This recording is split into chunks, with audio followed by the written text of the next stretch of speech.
ఆముదం ఇది దీర్ఘకాలిక పంట. మనం వేసిన రకాన్ని బట్టి పంట కాలం 6 నుండి 7 నెలలుంటుంది.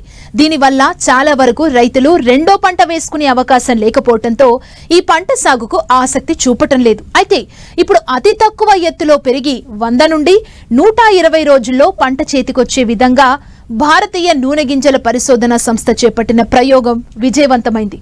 మరి ఆ సాగులో పాటించిన యాజమాన్య పద్ధతులేంటో ఇప్పుడు చూద్దాం.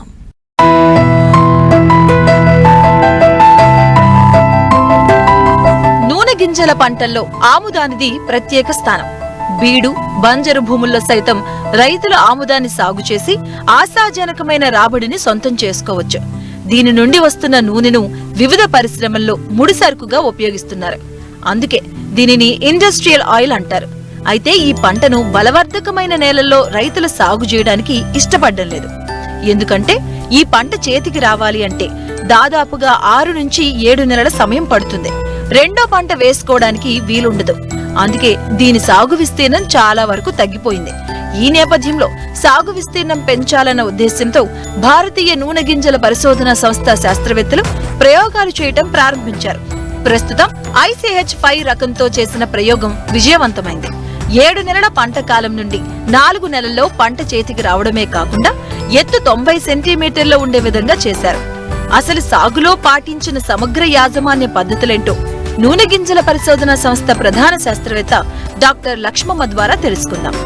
ఆముదం మామూలుగా అయితే 6 నుంచి 7 నెలలు పంట కాలం ఉంటుంది. అంటే దాదాపుగా 210 రోజులు. మనం ఇంకా నీళ్లు పెడుతూనే ఉంటే అది పెరుగుతూనే ఉంటుంది. రైతులు ఈ ఆముదం పంట వేసుకున్నప్పుడు పంట కాలం ఎక్కువ ఉండడం వల్ల చాలాసార్లు వాళ్ళు రెండో పంట వేసుకునే దానికి టైం ఉండదు. అంటే సీజన్ అయిపోతుంది. అదే కాకుండా మనం గెలల వారీగా దీన్ని ఎండిపోయిన గెలలు ఎండిపోయినట్టుగా హార్వెస్ట్ చేస్తామంటే 3-4 సార్లు కోయాల్సి వస్తుంది. దానివల్ల మన కూలీల ఖర్చు కూడా పెరుగుతుంది. అందువల్ల ఆముదాన్ని మనం ఇంకా ఆముదం ఏరియాని మన రాష్ట్రంలో పెంచాలి అంటే మనం ఇలాంటి సమస్యలను అధిగమించాలి. దానికోసం ఇప్పుడు మా శాస్త్రవేత్తలు బ్రీడర్స్ మొక్క చిన్నగా ఉండి తక్కువ డ్యూరేషన్ అంటే పంట కాలం తక్కువ ఉండి మొదటి గెల చాలా బాగా ఉండి దాన్ని కాయలు రాలిపోకుండా 1-2 రెండో గెలలు వచ్చి అంతా ఒకేసారి కోతకొచ్చేలాగా ఉంటే పంట కాలాన్ని తగ్గించవచ్చు, కూలీల ఖర్చును కూడా తగ్గించవచ్చు. తర్వాత భవిష్యత్తులో యంత్రాలతో పంట కోసుకునేటుంటే యంత్రాలు కూడా వాడడానికి అనువుగా ఉంటుంది అన్న ఉద్దేశంతో రీసెర్చ్ చేస్తున్నారు. ఇంకా ఏ వంగడాలు బయటికి రాలేదు. ఈలోపు మేము వేరే పద్ధతుల్లో అంటే హార్మోన్లు అవి వాడడం వల్ల పంటని అంటే మనం హైటు దాని కొంత ఎక్కువ ఎక్సెసివ్ వెజిటేటివ్ గ్రోత్ రాకుండా దాన్ని తగ్గించి పంట దిగుబడి మాత్రం తగ్గకుండా, ఒకవేళ కొంత పంట దిగుబడి తగ్గుతుంది అంటే మొక్కల సాంద్రత తగ్గించుకొని అన్ని మొదటి గెల రెండవ గెల అన్నీ ఒకేసారి మనం కోసుకోగలిగితే నేను ముందు చెప్పినట్టుగా మనకి కూలీల ఖర్చును తగ్గించుకోవచ్చు. తర్వాత యంత్రాలతో కూడా మనం ఒకేసారి పంటను కోసుకోవచ్చు అన్న ఉద్దేశంతో ఇది చేసాము. రకరకాల హార్మోన్లు ప్రయత్నించిన తర్వాత ప్యాక్లోబ్యూట్రజాల్ అనే ఒక కెమికల్ అది మార్కెట్లో కూడా అందుబాటులో ఉంది. అది హార్మోనల్ ఎఫెక్ట్ ఉన్నది. దాన్ని మనం పంట పైన 2 సార్లు ఈ ఆముదం పంట మీద మొదటి గెల వచ్చే ముందు 6 నుంచి 8 ఆకుల దశలో ఉన్నప్పుడు ఒకసారి, రెండవ కొమ్మలు వచ్చిన తర్వాత 3 ఆకుల దశలో ఉన్నప్పుడు రెండవసారి, 2 సార్లు మనం పిచికారీ చేయడం వల్ల కణుపుల సంఖ్య కూడా మారదు, కానీ పొడవు తగ్గుతుంది, మొక్క హైట్ తగ్గుతుంది. హైట్ ఇంకొంచెం ఖరీఫ్లో అయితే పెరుగుతుంది, కానీ మామూలుగా 1.5-2 మీటర్లు పెరిగేది ఇది 80 నుంచి 90 సెంటీమీటర్లలో ఆగిపోతుంది. తర్వాత మొదటి గెల కూడా మామూలుగా అయితే లూజ్గా ఉంటుంది, అంటే కాయలు లూజ్గా ఉంటాయి. ఇవి కొంచెం దగ్గరగా వస్తాయి, కానీ కాయల సంఖ్య తగ్గదు, పంట దిగుబడి మొదటి గెలది అసలు తగ్గదు. ఎక్కువ గెలలు రాకుండా రెండో గెల వరకే మనం పంట చేలో ఉంచాలని అనుకుంటున్నాం. కాబట్టి 2 నుంచి 3 ఈ రకం అయితే ICH5 దీనికి చాలా బాగా రెస్పాండ్ అవుతుంది.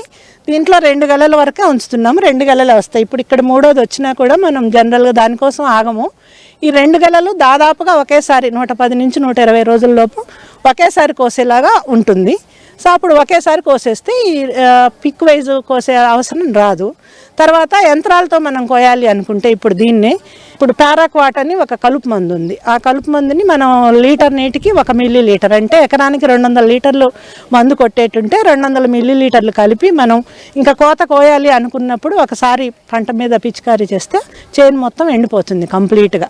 అలా కాకుండా మనం ఇప్పుడు నడుస్తున్నలాగా మెషిన్ వాడకపోయినా ఒకేసారి హార్వెస్ట్ చేసుకోవడం వల్ల మనం రెండో పంట వేసుకోవచ్చు, లేబర్ కాస్ట్ తగ్గించుకోవచ్చు. దాంతో ఆముదం ఫ్యూచర్లో రైతులు వేసుకునేది పెరగడానికి అవకాశం ఉంది. అది ఆ ఉద్దేశంతో చేసిన ప్రయోగం ఇది. మనం 60-45లో వేసాం ఇక్కడ. అది ఇప్పుడు ఎంత ఉందంటే 35,000 దాకా ఉంటుంది పాపులేషన్ హెక్టార్కి. మొక్కల మధ్య దూరం 45, వరుసల మధ్య దూరం 60 ఇక్కడ వేసింది. దానికి హెక్టార్కి 35,000 వస్తాయి. సాధారణం అయితే హెక్టార్కి వరుసల మధ్యలో 90 సెంటీమీటర్లు, మొక్కల మధ్యలో 60 సెంటీమీటర్లు వేస్తాం మామూలుగా.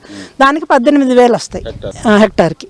సో మనం పాపులేషన్ మొక్కలను డబల్ చేస్తున్నాం కనుక మొక్క మొదటిగానే మనం తీసుకున్నా కూడా దిగుబడి ఎక్కువే వస్తుంది. ఇది మనం మొక్కల సాంద్రత పెంచుకున్నట్టయితే మామూలుగా వచ్చే దిగుబడి ఎకరానికి సాంప్రదాయ పద్ధతిలో ఎకరానికి 8 క్వింటాళ్ళు వస్తే మనం మొక్కల సాంద్రత డబల్ చేసినట్టయితే మనకి 12-13 క్వింటాల దాకా దిగుబడి వస్తుంది ఎకరానికి.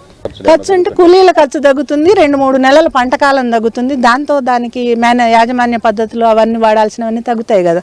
రెండో పంట వేసు ఆ 2 కెమికల్ని 2 సార్లు స్ప్రే చేస్తాము. అది మార్కెట్లో దొరుకుతుంది. అది లీటరు 2,000 రూపాయలు ఉంది. మనము ఒకసారి పిచికారీకి మనము 35 గ్రాములు అంటే 200 లీటర్ల ద్రావణం కావాలి అయితే 35 గ్రాములు వాడతాం. అట్లా 2 సార్లు స్ప్రే చేయడానికి 70 గ్రాములు వాడతాం. దానికి అయ్యే ఖర్చు దాదాపుగా 300 రూపాయలు. 2 సార్లు స్ప్రేయింగ్కి అయ్యే కూలీల ఖర్చు ఒకటి ఉంటుంది అంతే.